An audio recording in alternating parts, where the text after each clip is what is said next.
Hi நண்பா நண்பேஸ்.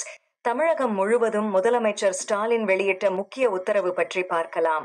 இந்திய அரசியலமைப்பு சட்டத்தின் 75ஆம் ஆண்டை முன்னிட்டு அரசு அலுவலகங்கள், பள்ளி மற்றும் கல்லூரிகளில் அரசியலமைப்பு சட்டத்தின் முகப்புரையை வாசிக்கவும் போட்டிகள் நடத்தவும் முதல்வர் ஸ்டாலின் உத்தரவிட்டு உள்ளார்.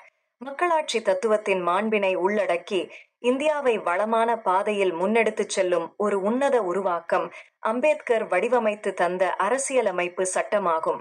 இந்திய அரசியலமைப்பு சட்டத்தின் 75வது ஆண்டினை சிறப்பாக கொண்டாடும் வகையில் வரும் 26ஆம் தேதி காலை 11 மணிக்கு தலைமைச் செயலகத்தில் அனைத்து துறைகளிலும் ஐகோர்ட், மாவட்ட கலெக்டர் அலுவலகங்கள் உள்ளிட்ட அனைத்து துறை தலைமை அலுவலகங்கள், அனைத்து சார்நிலை அரசு அலுவலகங்கள், மாநில அரசின் அனைத்து அலுவலகங்கள், தன்னாட்சி அதிகார அமைப்புகள், நிறுவனங்கள், தன்னாட்சி அரசு நிறுவனங்கள், அனைத்து பள்ளிகள் மற்றும் கல்லூரிகளில் இந்திய அரசியலமைப்பு சட்டத்தின் முகப்புரையை வாசிக்க முதல்வர் ஸ்டாலின் உத்தரவிட்டு உள்ளார். பள்ளி மற்றும் கல்லூரிகளிலும் இந்திய அரசியலமைப்பு சட்டத்தின் அடிப்படை கோட்பாடுகள் மற்றும் அரசியலமைப்பு நெறிமுறைகள் பற்றி பேச்சுப் போட்டிகள், கருத்தரங்குகள், வினாடி வினா நிகழ்ச்சிகளை நடத்தவும் அரசு ஏற்பாடு செய்துள்ளது.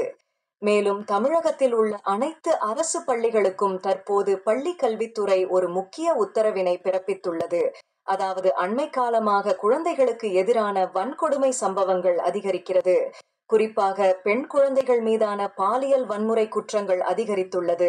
இதன் காரணமாக தமிழகம் முழுவதும் உள்ள அனைத்து பள்ளிகளிலும் நவம்பர் 25 முதல் நவம்பர் 29 வரை குழந்தைகளுக்கு எதிரான வன்முறை தடுப்பு மற்றும் விழிப்புணர்வை ஏற்படுத்த வேண்டும் என பள்ளி கல்வித்துறை உத்தரவிட்டுள்ளது. மேலும் பள்ளி கல்வித்துறை இயக்குனர் கண்ணப்பன் இந்த உத்தரவினை அனைத்து பள்ளிகளுக்கும் பிறப்பித்துள்ளார்.